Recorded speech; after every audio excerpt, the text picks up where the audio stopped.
disconnected. But it's good to have Mr. Hasmukh with us. He's a biotechnologist turned entrepreneur, and he's a managing director and co-founder of Mylab Discovery Solutions Private Limited. Uh, Welcome to the panel, Mr. Hasmukh. And we would like you to share your deep experience and the commercial development in terms of molecular diagnostic solutions and how it would impact us and in creating a safer environment for the people and probably provide a solution in case a third wave strikes us. Please go ahead, Mr. Hassan. Thank you, sir. And I would also like to thank CI team for allowing me to have a discussion here. So, of course, yes, in last 1.5 years, I think we have learned a lot as a human being, where we have been faced with the challenge of this level, which we have never faced in past century.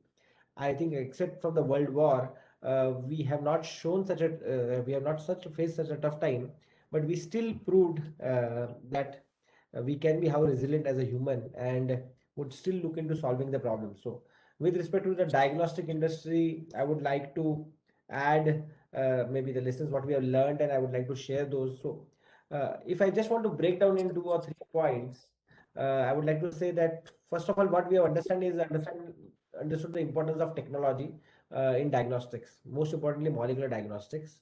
Second would be, I think, how we could also understand the importance of other tests like rapid tests, which would work in hand with molecular tests, and then also the reach of these kind of tests for the masses.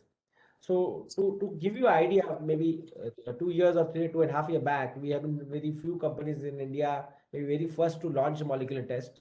And there were time where we have to actually go and educate people what is PCR test and why it is important. From there, I think we have quickly adapted with COVID that why these kind of high-end diagnostic tests are important, number one, and why diagnostic is very, very important when it comes to treatment of disease or finding the disease at the right time. And that has given us a very good advantage. Even as a country, we have learned lesson, not only one, but we have now an infrastructure which would be able to take us for next 8 to 10 years.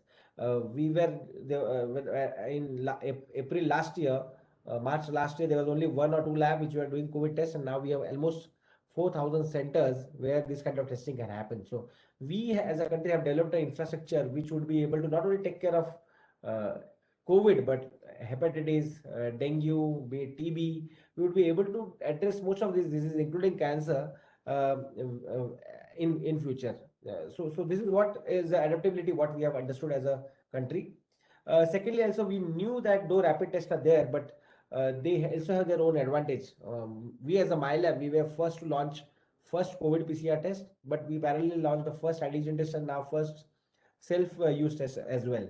So we knew that these are very fast tests. It adds a reliability where you'll be able to do the test faster on symptomatic people as well as asymptomatic people where you have any doubts, and you'll be able to do it at villages or at a tier 2, tier 3 cities where you'll be able to do this test faster. We also parallelly knew that even if we make these kind of high-end tests, we have to bring this to the masses, and you cannot ask the test only to be sourced to the big cities like metro cities in India and expect that the testing will happen there. We have to bring this test to the people. So that's why we brought the self-test, where even a 80-year-old woman at a village or maybe 18-year-old son would be able to do it themselves, or even with the children you'll be able to do yourself. Secondly, we also launched automation with mobile vans where these kind of vans can go. So we have brought the labs to the people or the villages where you would be able to do this kind of testing at a mass level, at a village level as well. So I think we are innovating more and more solution where with COVID we have learned a lot, and I think whatever we have learned, we are able to bring these learnings in terms of solution to the masses, and I think we are reaching more than almost every district in our country with the solution what we have, and I think we'll be able to do more support for our nation. Thank you, sir.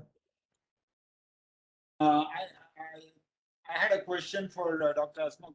Now, there is a new rapid RT-PCR test for COVID, which gives you a report in half an hour. what is the accuracy of this test compared to the traditional RT-PCR test, which takes whatever 6-8 hours? So there are companies which have launched this RT-PCR test, but I'm sure they are not the real-time PCR test. They name it as a RT-PCR test, but they are not real-time PCR tests.